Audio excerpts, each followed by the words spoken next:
So you're thinking about moving to Silverton, Oregon, and you want to know the good, the bad, the pros and the cons, maybe the yin and the yang of what it's like to live here in this community. Well, you're in the right spot, because in today's video, we are going to be discussing a few things that might change your mind of whether or not you want to move to Silverton, Oregon. Let's get right to it.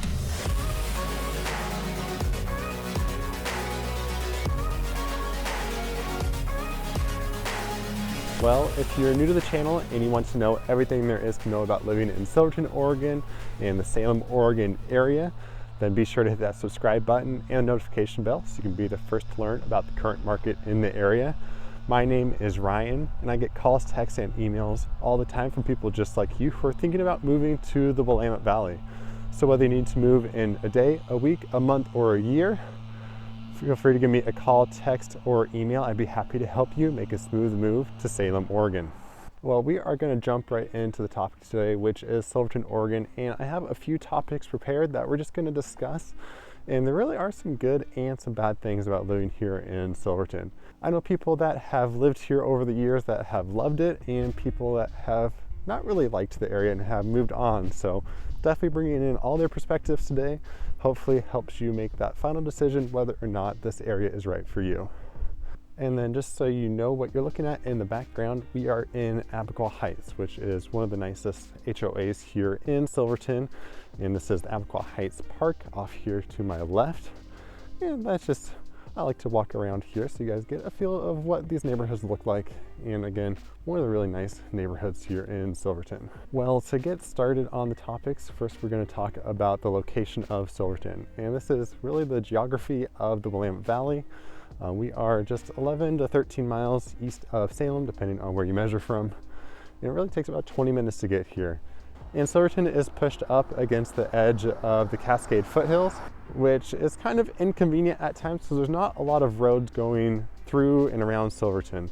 So you can really get congested around here. There's not major highways. Of course, I-5 goes through Salem, so you're 10 to 12 miles off of I-5. So really commuting times in and out of Silverton can be a little bit longer than you would expect. Again, a lot of the roads around here are country and rural roads, so you don't get a lot of passing lanes. A lot of them are just two-way highways, so just one lane in each direction. Again, not usually a huge issue, but during summer and even the Christmas season, you can get stuck behind farming vehicles, like combines and harvesters during summer, and then you can get stuck behind Christmas tree trucks during the winter time. Silverton, definitely a beautiful area. Again, right at the base of the mountains, so you have lots of recreation around here, but kind of an inconvenient location if you're looking to commute. So definitely recommend checking those commute times before you decide whether or not Silverton is worth it for you. Then second topic for Silverton is just the small city and the small city culture here in Silverton. You are looking at a population of 11 to 12,000, so it really is not a very big town. Definitely a little bit bigger than some towns maybe like Turner or Almsville, but it's not a big enough town to support like big retail stores, so you don't have many options when it comes to shopping. For groceries, all you have is a Safeway and a Ross. So if you don't like either of those two options, then you're going to be trekking into Salem most likely to get your groceries, which is very doable because it's only 20-30 minutes away depending on the grocery store you're looking for. But again, just not as convenient as if you lived right next to those stores. As far as other retail stores here in Silverton, well, as far as like chain retail, you have a Wilco, which is a farm outdoor store, and you have a high school pharmacy / Ace, which is your hardware pharmacy store. And that's kind of a weird one. You don't see high school pharmacies very often. I think they have one in Malala and one over in Monmouth also, but again, kind of a small town chain even. So if you're looking for anything outside of those 4 big department stores, then you're going to be looking outside of Silverton, which again can be a little inconvenient, but maybe worth it to you.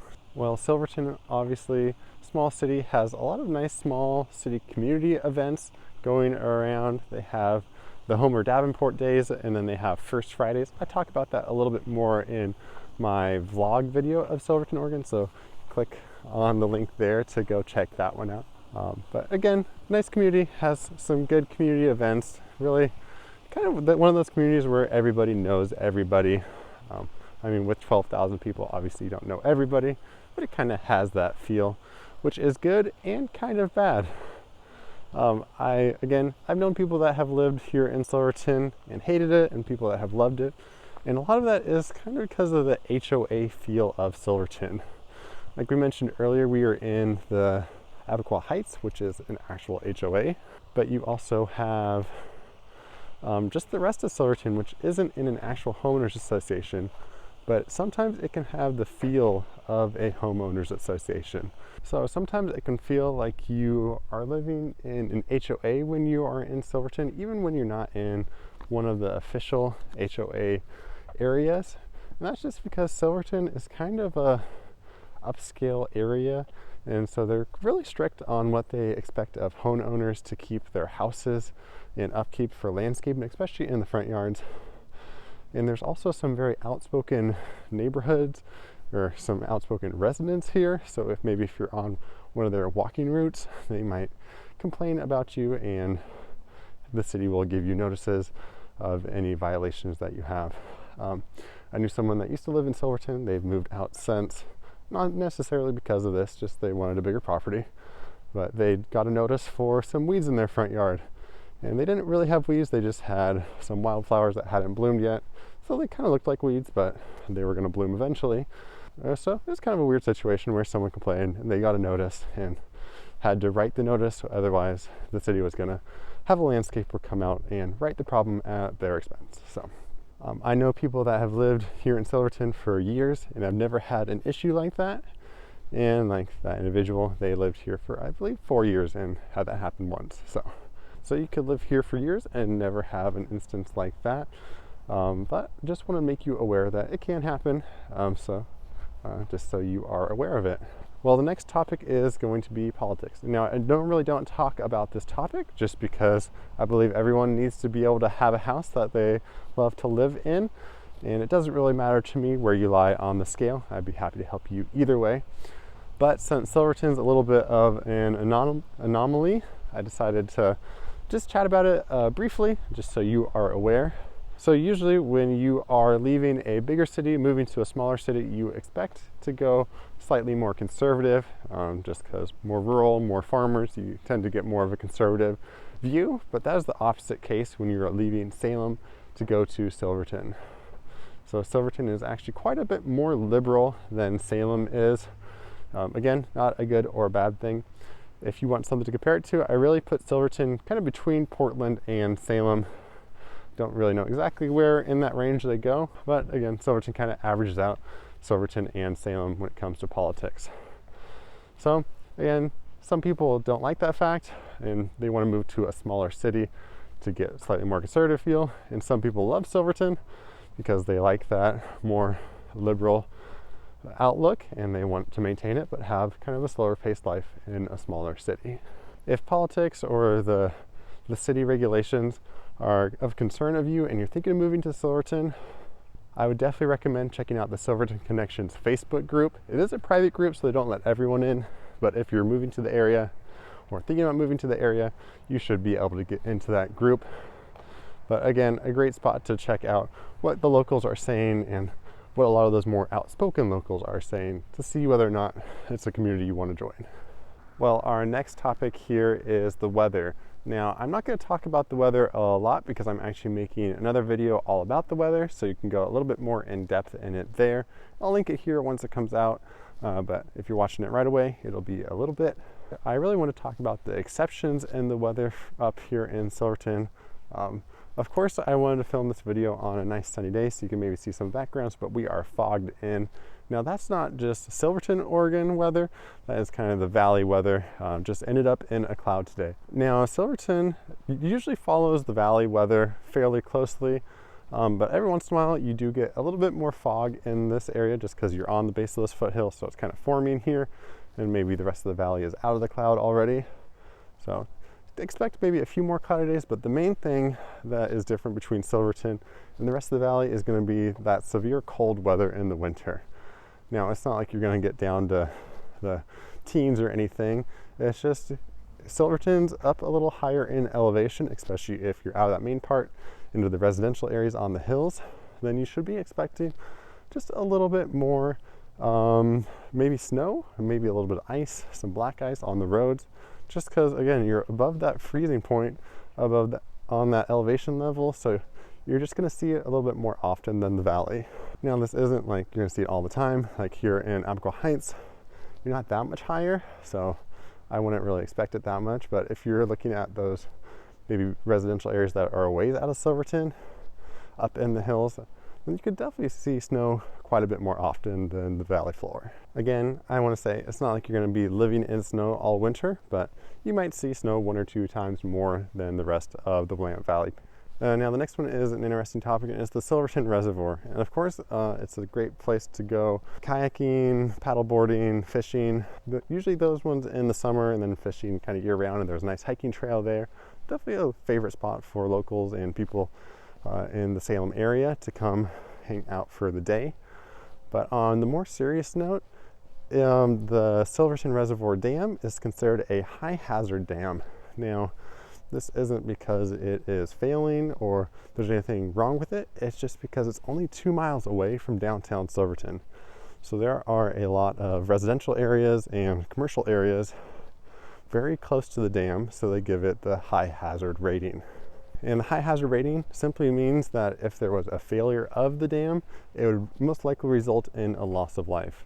Again, it's only 2 miles away, so if it did break, downtown area, I believe, is only 22 minutes away for that first water flow to come through. So that's not a lot of time to warn everyone to get out. So the dam could be something you might want to consider when purchasing your house.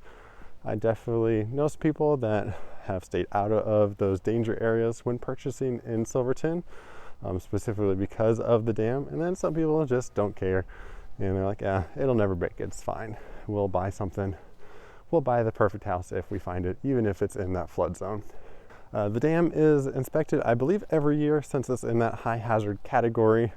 And I'll put a link in the description below to that website so you can do a little bit more of your own research and find out more of what that means if you are curious of this area. Well, the last topic of today's video is going to be real estate. And of course, we had to chat about it a little bit, didn't we? So Silverton, as you can imagine, is a vastly different market from Salem. Not only because it's a small market, but it's a very niche market. And you find a lot of people desiring this area over Salem, just because some of the things we talked about in this video, that people really want to move here.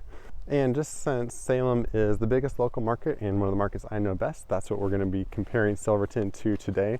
And just to give you a perspective of size, Silverton, Oregon only has 23 active listings right now. Comparing that to Salem, Oregon, which has over 300, I think it's 339.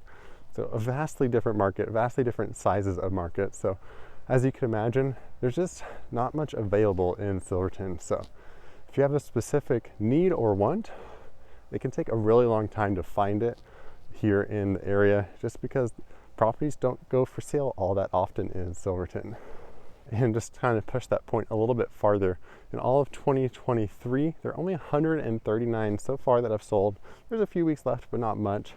So again, 139 versus Salem, which is almost at 2,000 houses for the year. So vastly different markets of what's actually selling and active on the market. So if you're looking for something specific, a bigger market, you're just going to be able to find it a lot faster than you will in Silverton.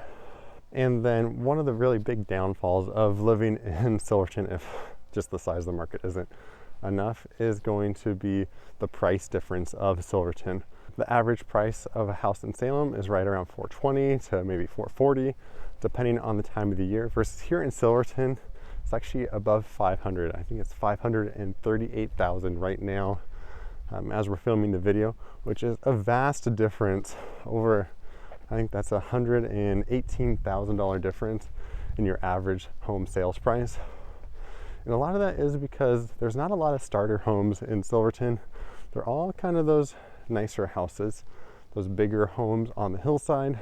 You don't really find that many 2-bedroom, 2-baths, unless they're like those tiny cottages that are usually used as rentals down in the main part of Silverton. But your prices here are quite a bit higher than the surrounding areas, and that goes for price per square foot, median sales price, list price, whatever metric you want to look at. Really just expect to be paying more for the same thing if you're trying to move to Silverton, Oregon versus some of the surrounding areas, or really all of the surrounding areas. Well, that's it for this video. I hope you guys found some useful information into it that helped you decide whether or not Silverton, Oregon is right for you. If there's other towns here in the Mid-Valley that you guys are interested in, I'm trying to do all the major ones, but if there's one I haven't gotten to yet, feel free to leave those in the comments and I will get to it as soon as I can, hoping to provide some value to you guys as you're deciding what area in the Mid-Valley that you are interested in moving to. But for now, I hope you have a great day and I hope to see you around town.